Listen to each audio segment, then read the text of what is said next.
우리 교회에서 예배를 드리는 것은 다 하나님께 제사를 드리는 거죠. 네. 그래서 예배는 우리가 정성을 다해서 있을 수 있는 격식을 다 차려서 예배를 드리는 것이 좋다 이렇게 생각을 합니다. 그래서 이 새벽 기도회도 하나님의 본당에서 예배를 드리는 것이고, 그래서 가급적이면 사회도 있고 또 말씀하시는 분도 있고 또 기도하시는 분도 있고 또 이제 반주에 맞춰서 또 찬미도 부르면 좋겠고, 그래서 이 새벽 기도에도 우리가 잘 단장을 더 해서 하나님 앞에 예배를 드리는 그러한 것을 했으면 좋겠다 생각을 했습니다. 그래서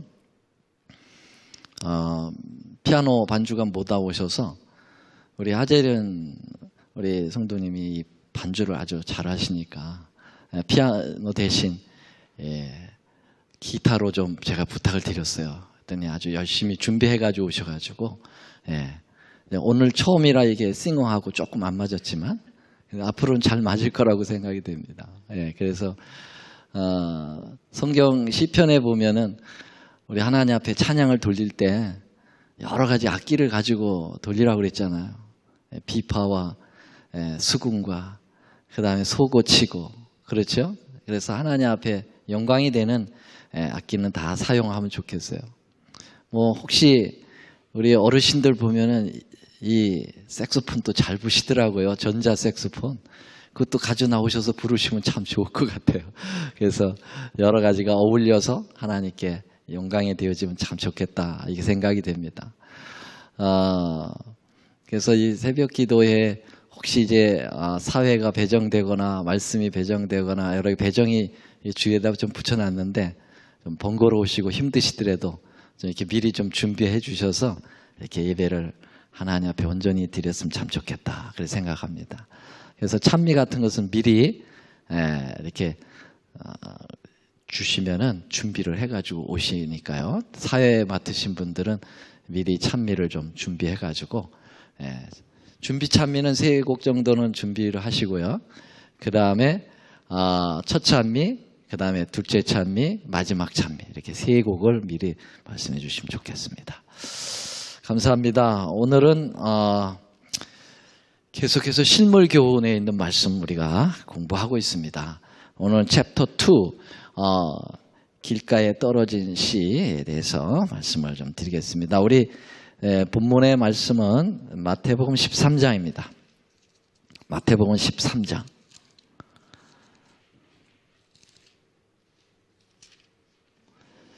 13장 3절부터 4절까지 2절만 읽겠습니다. 성경 가지신 분들은 함께 성경 읽겠습니다. 마태복음 13장 3절로 4절. 시작. 예수께서 비유로 여러 가지를 그들에게 말씀하여 이르시되 씨를 뿌리는 자가 뿌리러 나가서 뿌릴새 더러는 길가에 떨어짐에 새들이 와서 먹어버렸고. 씨 뿌리는 자는 지난 시간에 누구라고 말씀하셨죠? 씨 뿌리는 자는 누굽니까? 1차적으로는 예수님이시고, 그리고 예수님을 본받아서 우리도 뭐가 돼야 되겠어요? 씨 뿌리는 자가 돼야 되겠죠. 그래서 예수님께서 씨 뿌리는 자는 인자다 그랬으니까 Son of Man, 사람의 아들로 사람의 형상을 띠고 이 땅에 오셔서 말씀을 증거하신 예수님의 모습입니다. 그러면 씨는 뭐냐? 씨는 하나님의 뭐라고요? 말씀이다 그렇게 얘기했어요.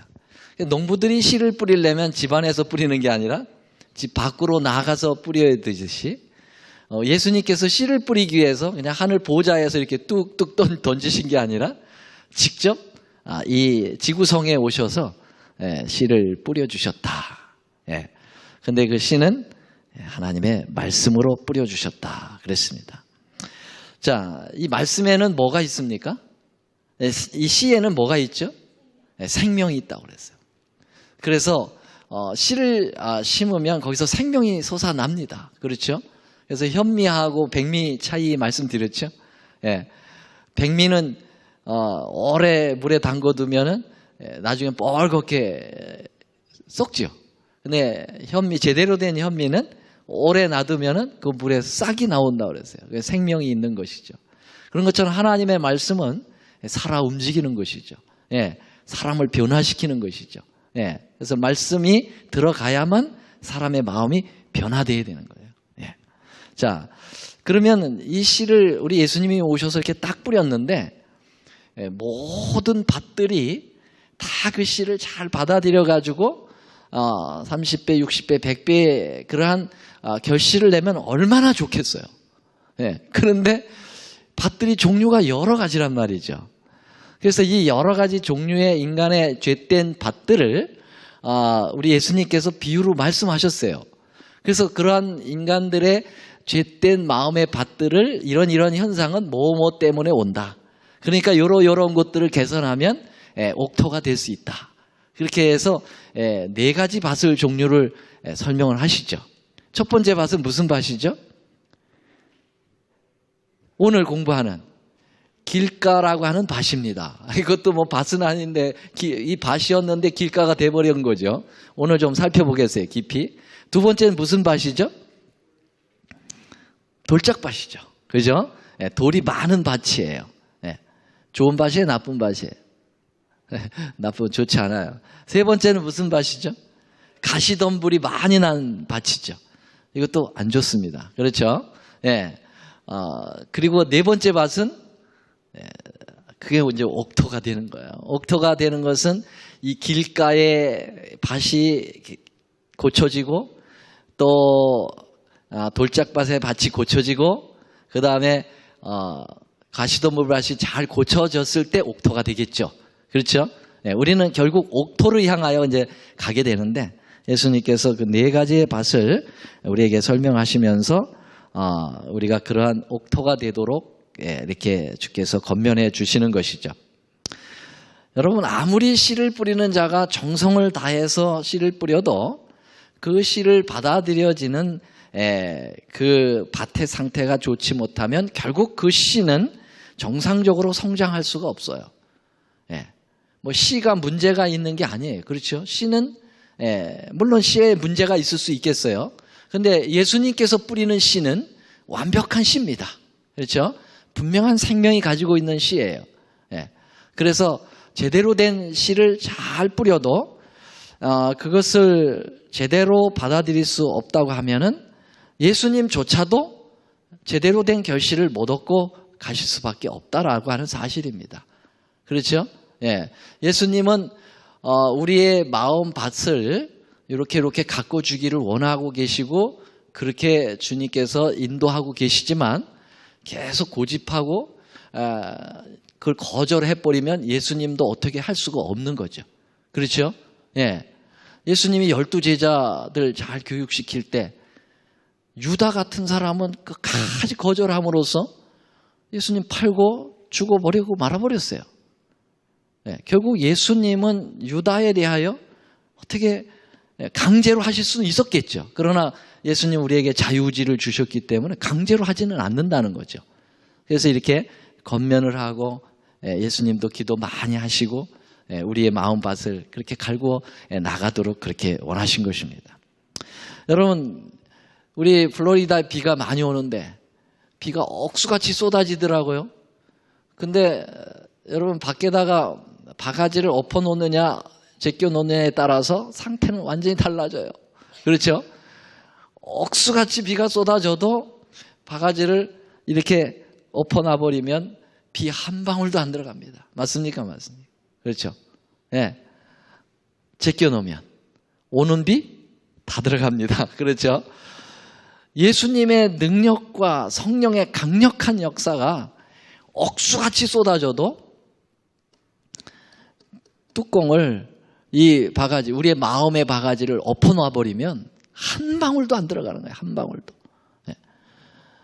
그 하나의 그 예를 하나 들어보면 이 지구상의 교회사적으로 볼 때 가장 부흥하고 발전하는 교회는 어느 교회였어요? 가장 부흥이 잘 됐던 교회가. 올랜도 중앙교회? 무슨 교회였어요? 초대교회잖아요. 그 초대교회가 가장 강력한 부흥의 역사가 일어났잖아요. 그때 성령이 엄청 내려셨죠? 그렇죠? 예, 뜨겁게 달가올랐잖아요. 그런데도 그러한 그 교회사적으로 볼 때 아나니와 삽비라는 바가지를 엎어놓고 있었어요. 맞습니까? 맞습니까? 그래가지고 하나님에게 약속한 돈을 떼어먹잖아요. 그렇죠? 예. 아무리 억수같이 또 그러한 시대의 교회를 할지라도 개인적으로 마음의 밭을 엎어놓느냐 제껴놓느냐에 따라서 상태는 완전히 달라진다라고 하는 것입니다. 자, 그래서 오늘은 그 밭의 비유 가운데 길가에 떨어진 씨에 대하여 예수님께서 말씀하신 의도는 무엇이고 실무교훈은 그것을 어떻게 우리에게 더 주석해서 말씀하고 계신지를 살펴보려고 하는 것입니다. 먼저 마태복음 13장 19절에 참 재밌게도 이 씨 뿌리는 비유에 대해서는 예수님이 제자들이 이걸 가르쳐달라고 요청했어요. 그게 도대체 무슨 뜻인지 예수님 좀 구체적으로 가르쳐 주세요. 예수님께서 가르쳐 주셨어요. 그래서 좀 더 우리가 이해하기가 좀 편하게 되었습니다. 자, 마태복음 13장 19절에 길가의 씨라고 하는 건 뭐냐? 예수님 좀 더 구체적으로 말씀하셨는데요. 한번 읽어볼까요? 아무나 시작. 아무나 천국 말씀을 듣고 깨닫지 못할 때는 악한 자가 와서 그 마음에 뿌리운 것을 빼앗았나니 이는 곧 길가에 뿌리운 자요. 길가에 뿌리웠다는 것은 말씀을 뿌렸지만 그 말씀을 이해하지 못한다. 그래서 악한 자가 와서 그 말씀을 가져가 버렸다. 악한 자가 누굴까요? 악한 자가 누구예요? 사단이죠. 사단이 그 말씀을 뿌리도 내리기 전에 그 씨를 가져가 버렸다. 그러니까는 사실은 굉장히 절망적인 거죠. 우리는 사복음서를 가지고 있는데 참 재밌게도 우리 하나님께서 예수님의 똑같은 행적 가르침을 이 사복음서에서 동일하게 다루기도 하고, 물론 이곳에 있는 것이 이곳에 있고 이곳에 없는 것이 여기도 있고 하지만은 어떤 거는 예수님의 똑같은 그러한 가르침도 네 사복음서에 다 나오기도 하고 세 사복음서에도 나오기도 하고 그러죠. 그래서 비교 연구하도록 주님께서 해놓으셨어요. 너무 감사하죠. 예수님의 그 위대하심은 광대무변하시기 때문에 한쪽에서 이렇게 바라보면 불안전한 것 같아요. 그래서 이쪽에서도 보고 이쪽에서도 보고 이쪽에서도 보고 이쪽에서도 볼 수 있도록 그렇게 네 복음서를 통해서 우리 예수님을 조화 있게 연구할 수 있도록 해주신 건 얼마나 감사한 일입니까? 그렇죠? 근데 마가복음에서는 이 상황을 예수님의 가르침을 조금 더 이렇게 구체적으로 말씀하셨는데요.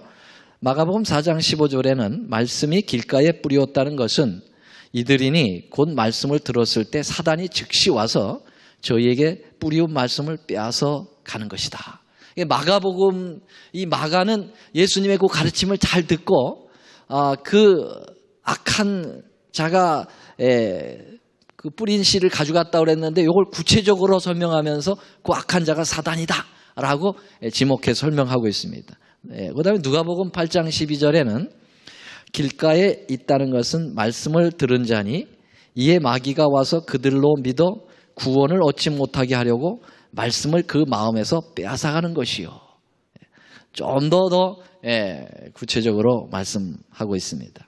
그래서 이 두 가지 말씀을 세 가지 말씀 비유해 보면 마귀가 이 악한 자가 사단이고 사단이 마귀다라고 하는 것을 이게 딱 공부할 수 있게 해놨어요. 어떻든 이것은 예수님이 설명을 해주셨지만 우리가 감이 잡혀요. 벌써 이 길가에 떨어진 씨가 이 길가라고 하는 것은 어떤 상태입니까? 사람들이 많이 밟고 지나간 곳이죠. 짐승들이 다닌 곳이죠. 그러니까는 제대로 된 밭에 비해서 그 밭의 형태가 어떻게 되어 있습니까? 딱딱해졌죠. 그렇죠? 사람들이 계속 밟고 다닌 그게 보면 아주 딱딱해 돼 버리잖아요. 거기에다가 씨를 놔봐야 어떻게 했습니까? 예, 들어갈 수가 없어요. 그렇죠? 예, 못 들어가고 그 씨가 사실은 그 안으로 밭에 묻혀가지고 거기서 이제 싹이 올라와야 되는데 묻혀가지고 못 들어가니까 바로 새가 와서 물어가는 것이죠.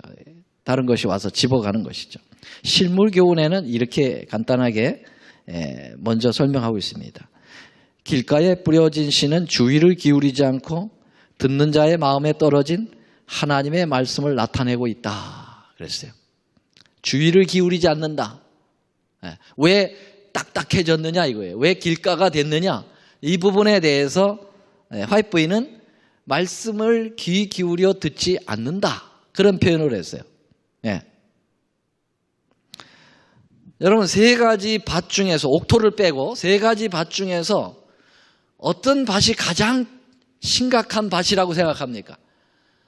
길가의 밭, 돌짝밭, 가시덤불밭. 어떤 밭이 가장 심각합니까? 길가 손 들어보세요. 길가.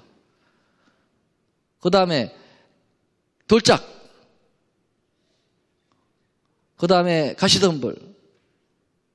와, 가시덤불하고 길가하고 막상막하인데 조금 길가가 많아요. 그래서 다수결로 길가로 하겠습니다. 근데 사실 길가가 맞아요. 왜냐면은 보세요. 길가는 씨가 아예 발화가 안 돼. 들어가질 못해. 그러죠? 그래서 새가 그냥 가져가 버렸어.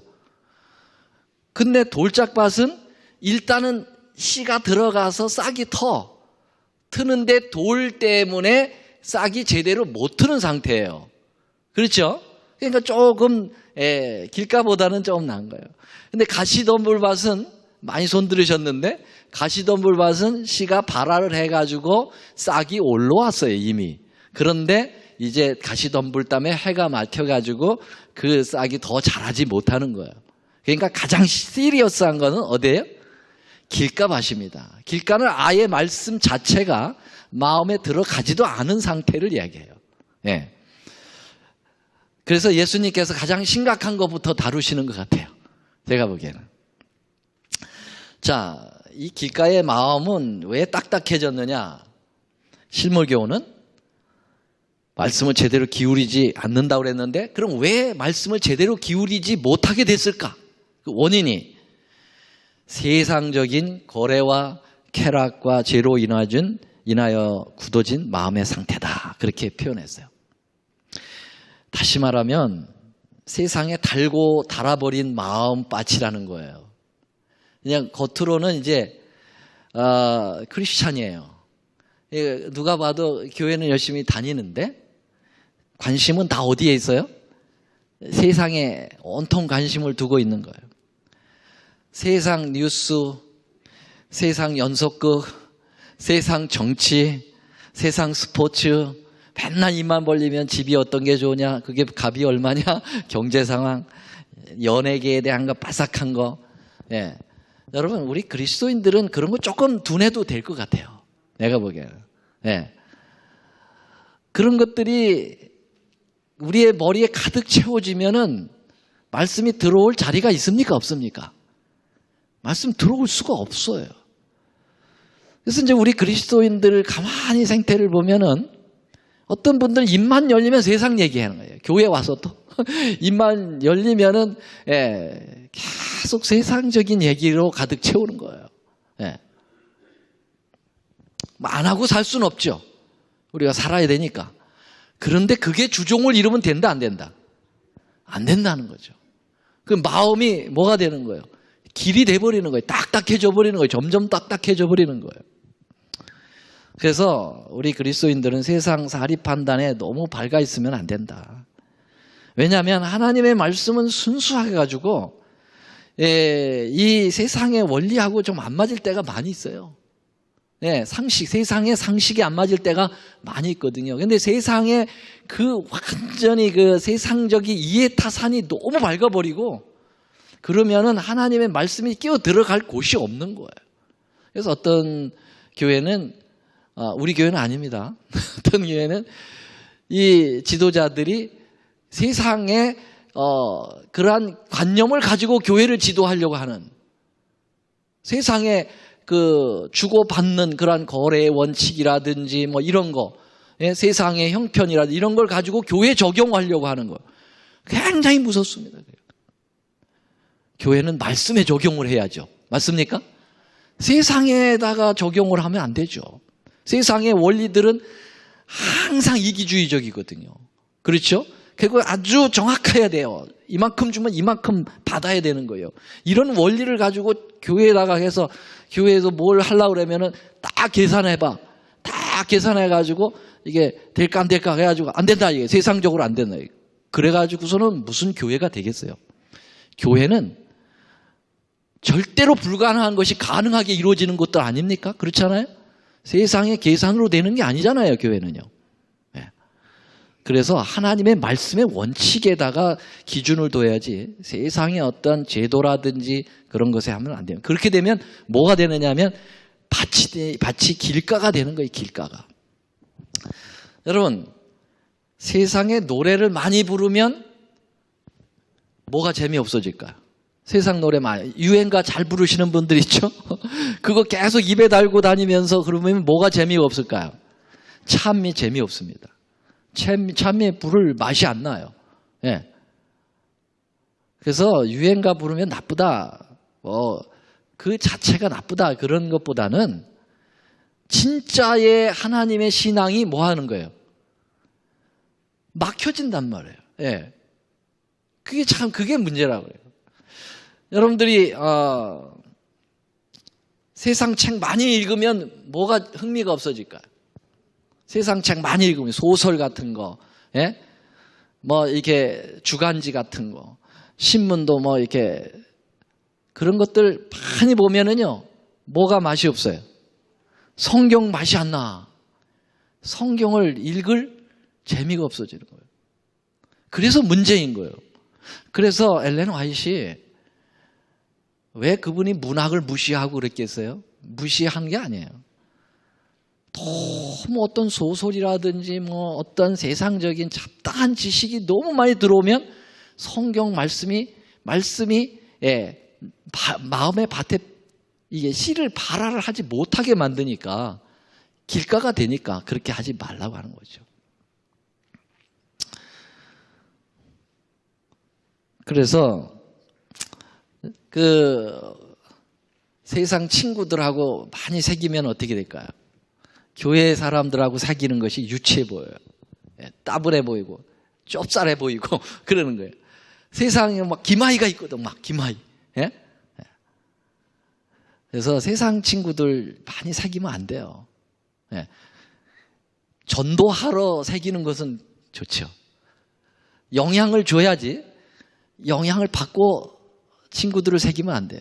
친구를 사귀되 예수님의 그 생명에 그 기운을 나눠주려고 하는 그러한 내가 그 사람을 이것으로 지배할 만하다 할 때는 가까이 할 수 있겠죠. 그런데 그 세상의 재미를 그 친구로부터 계속 받게 된다면 그것은 참 상가해 봐야 될 문제예요.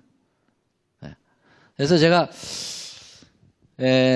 좀 교회를 늦게 들어왔어요. 저도 그 모태에서부터 신앙인이 아니고 늦게 들어왔기 때문에 제 세상 친구 굉장히 많거든요. 예. 저도 술, 담배 다 했던 사람이기 때문에 그런 사람들이 굉장히 많아요. 근데 예수님을 딱 받아들이고 보니까 그 사람들이 자동적으로 멀어질 수밖에 없더라고요. 같이 하면 재미가 없어요. 그 사람들하고 하는 것을 내가 같이 할 수가 없어요. 근데 자꾸 그 사람들하고 제가 세상 친구들하고 계속 많이 만났다고 하면 저는 목회자를 못할 뻔했겠죠. 그래서 이런 것들이 우리의 마음을 자꾸 딱딱하게 만든다는 것입니다. 어떤 구역반 반장님께서 얼마나 이분이 그 부동산에 관심이 많은지 리얼터예요. 복덕방 하시는 분이에요. 계속 맨날 그 아파트 몇 동을 팔고 한국에서 말이죠. 그래가지고 그냥 구역반을 해야 되는데 가까이 시간 맞춰가지고 와가지고 이제 찬미를 부르는데 357동을 부르자고. 그래서 뭐가 항상 머리에 있으니까. 예? 아파트 동수가 계속 있으니까 찬미도 몇 동을 부르자는 거예요. 예. 그래가지고 어머머머 그랬지만 벌써 늦었지요. 예. 그래서 우리가 정말 우리의 마음밭을 잘 준비해야 되겠다. 두 번째, 이 길가의 문제는 첫째는 이렇게 마음의 세상의 쾌락과 세상의 관심과 세상의 것들로 인해서 딱딱해지지만 또 하나의 문제를 계속 성경에서 이야기하고 있는 게 뭐냐면은 새가 물어간다는 거예요. 새가. 여러분, 우리가 신앙하는 데는 하나님의 선한 영이 존재할 뿐만 아니라 뭐도 존재하죠? 이 사단의 영이 항상 존재하기 때문에 이게 어려운 거 아닙니까? 예. 제대로 못 가게 이제 사단의 영이 계속 우리를 방해하는 거예요. 이게 참새가 있다는 걸 알아야 돼요. 참새가 집어간다는 거예요. 참새가. 예.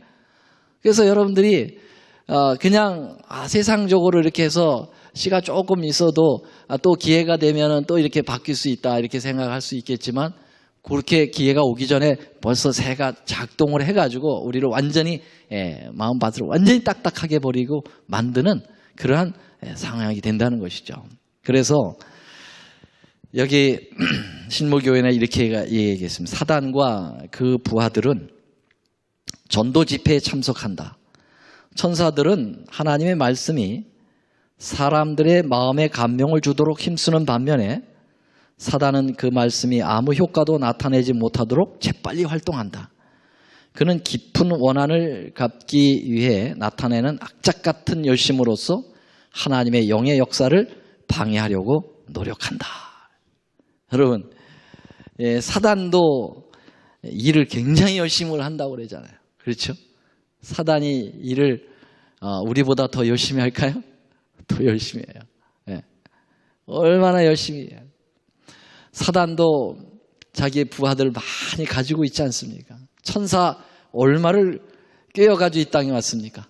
3분의 1을 꿰어가지고 왔으니 얼마나 많게 천천만만의 천사, 헤아릴 수 없는 그 많은 천사 중에 3분의 1을 자기의 부하로 만들어가지고 어디로 떨어졌어요? 이 지구라고 하는 곳으로 다 떨어졌거든요. 우주에는 죄가 없어요. 오직 이 지구만 죄가 들어왔다고 했어요. 여기로 다 그 악한 영들이 다 떨어졌으니 얼마나 많겠어요. 그러니까 우리는 잠시도 하나님의 성령의 역사를 붙들지 않고서는 사단을 싸워 이길 수가 없습니다. 악한 영의 능력은 아직도 십자가에서 패배를 당했지만 아직도 그 능력은 발휘하고 있다고 그랬어요. 예수님 오실 때까지. 네. 그래서 우리는 매일 매 순간마다 주님을 붙들어야 되는 거예요. 항상 주와 함께 살아야 하는 겁니다. 왜냐하면 손줄로 생각하거든 넘어질 줄 알아. 그러게 굉장히 조심해야 돼요. 그냥 악한 영들이 얼마나 노력을 하고 열심히 일을 하는지 모른다. 그래서 하나님의 영이 역사에서 우리가 전도의 마음, 선교의 마음을 가지고 영혼을 구원하려고 하면 벌써 사단도 일을 시작을 하죠. 그런 경험 많이 하셨습니까? 아주 잘 약속하다가도 헷가닥 바뀌어져요. 어느 날 전화해보면은 일을 만들어놔 마귀가. 병원 가야 돼요. 뭐 해야 돼요? 또 뭐 해야 돼요? 무슨 어포인트 뭐 잡혔어요? 갑자기 시어머니가 오셨네요. 뭐 일이 얼마나 그 구도자들 만날 때 더더욱 그런 일들이 많이 일어나면 그래요, 안 그래요? 성경 약속 다 잡아놓으면 벌써 일을 해가지고 마귀가 일을 얼마나 많이 해놨는지 싹 달라지는 거예요. 그래서 저는요 이렇게 성경 약속 딱 하고 난 다음에 그 다음에 하루나 이틀 후에 전화가 딱 오면 가슴이 덜컥 내려앉아요. 이거 분명히 취소 전화다 이거야. 영락 없어요. 취소하려고 전화 와요. 그럼 기도하고 또 막 이렇게 해가지고 다시 만들어내죠. 그래가지고 간신히 이 말씀을 이제 연구하는 단계까지 이르게 되고 그렇게 가서 영혼을 구원해 놓으면 또 막 마귀가 만들어가지고 한 칼에 날려버리죠 또. 예, 참 어려워요. 어려운 일이에요. 얼마나 어려워요. 예. 그러나 그 어려운 일을 우리에게 주님께서 맡기신 거예요. 왜냐하면 그렇게 하면서 우리 자신이 예수님이 나를 구원하기 위하여 이렇게 어려우셨다는 것을 이해하게 되고 연단의 과정을 거치면서 기도하게 되고 그리고 주님을 붙들게 되는 거거든요. 예.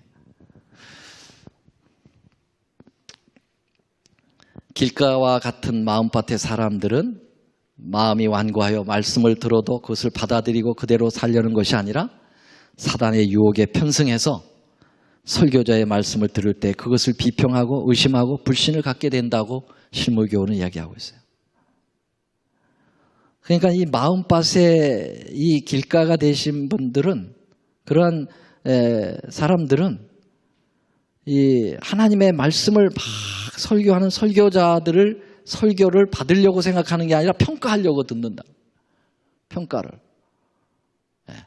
그래서 다 이게 자세는 팔짱을 안 꼈지만 벌써 마음은 이렇게 팔짱을 딱 끼고 이렇게 어디에 좀 실수가 있나. 그는 그렇게 예배를 드리는 것은 드리는 게 아니라 뭐 하는 것이라고요? 예배를 보는 거예요. 자꾸 보자, 예배 보자 그러죠. 보는 거예요, 자꾸. 평가하려고. 오늘날의 시대가 지나면 지날수록 설교자의 위기도 있지만은 회중의 위기도 만만치 않다는 거예요. 그래서 설교자의 위기라는 것은 말씀을 잘 준비하지 않고 와서 강단에서 말씀하는 것도 굉장히 문제가 있지만은 아무리 말씀을 잘 준비하고 와서 선포를 해도 이 회중들의 위기가 오늘날엔 많다 이거예요. 회중들의 위기가. 말씀을 누가 전하든지 하나님의 말씀을 거기서 하나라도 받으려고 하는 정말 사모하는 마음으로 말씀을 들어야 되는데 자기가 맞는 사람이 설교할 때는 들으려고 하고 그래서 자기하고 맞지 않는 사람이 설교하려고 하면 벌써 비평하려고 들고 그러면 그건 안 된다. 여기에 목회자가 서든 병신도가 서든 말씀을 가지고 올라왔으면 그 말씀을 들으려고 해야 돼요. 어떤 분은 누가 하면 난 교회 안 나온다고. 그건 아니에요.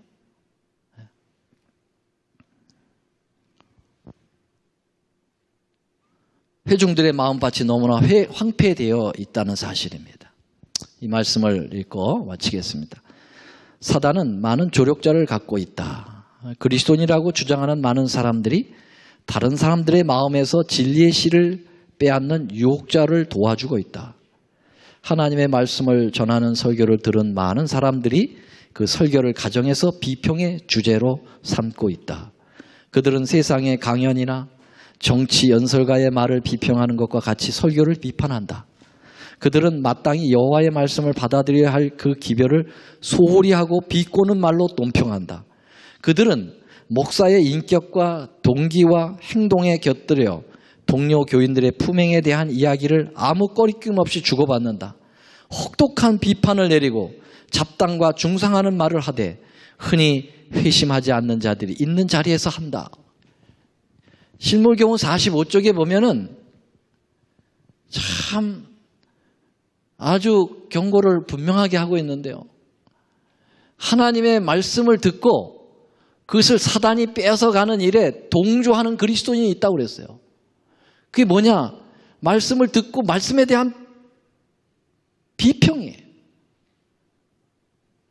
그것을 회심하지 않는 자들이 있는 데서도 마음대로 막 그렇게 얘기한다는 거예요. 초신자들 앞에서, 아직 침례를 받지 않는 자들 앞에서 막 해가지고 그 사람들의 그 씨를 갖다가 뺏어가버리는 역할을 크리스찬들이 할 수가 있다라는 것이에요. 굉장히 조심스러운 일이죠. 그래서 우리는 가급적이면 우리 입에서 무슨 말이 나가야 돼요? 좋은 얘기 많이 나가죠. 좋은 얘기. 그런 사람이 변화는 거기서 오게 돼요. 판단하고 비평하는 얘기 속에는 사람을 더 강팍하게 만들지 부드럽게 만들지 않더라고요. 정말 진실된 그런 마음에서 정말 그 조심스러운 그러한 말씀을 잘 경청한 것, 감동받은 것을 나누는 그런 심령들이 될 때 우리 마음이 개간이 되기 시작을 한다. 그래서 사람의 마음 밭을 개간하는 일에 방해가 되지 말고 도와주는 일에 우리가 함께 했으면 참 좋겠다. 그런 생각이 됐습니다. 아멘.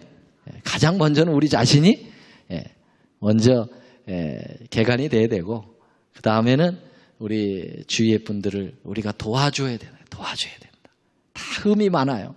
흠이 많기 때문에 흠만 얘기하다 보면 마음이 다 자신도 강팍해지고 남도 강팍해지고 그래서 자꾸 읽어주도록 사랑으로 읽어주고 말씀을 차근차근히 잘 가르쳐주고 자, 오늘 우리 교회는 우리 선교회에서 말씀을 참 잘 가르쳐 주셔서 감사합니다. 말씀을 날 잘 가르쳐 주시고 용기 주시고 그렇게 해서 교회가 말씀으로 이렇게 자꾸 불타오르도록 그렇게 함께 협력해 주시기를 간절히 바라면서 벌써 말씀 마치겠습니다.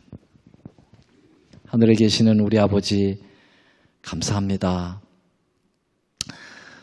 정말 우리는 돌짝과 같은 또 길가와 같은 가시덤불과 같은 형편없는 마음의 밭을 가지고 있을지는 모르겠습니다. 그러나 우리 예수님께서 인자가 되어 오셔서 우리에게 씨를 뿌리시려고 하시고 그 밭이 그 씨를 받아들일 수 있도록 개간되기를 원하십니다. 주님, 우리가 세상의 것들에 대하여 너무 관심 많이 가져서 우리 마음 밭이 딱딱해진 길가가 됐다면 용서해 주시고 주님, 우리가 이 마음밭을 깊게 기경하게 하시고 그리고 주께서 뿌려주신 그 생명의 말씀을 우리 마음에 깊이 새겨서 그 말씀이 자라서 많은 결실을 맺을 때까지 저희들을 도와주시옵소서. 주님, 우리 곁에는 주님만 계신 것이 아니라 이 사단이 그 부하들과 얼마나 우리의 마음을 공략하는지 모르겠습니다. 주님, 이 사단을 이길 수는 우리는 없습니다. 우리 스스로는 힘이 약합니다. 성령님 도와주시옵소서.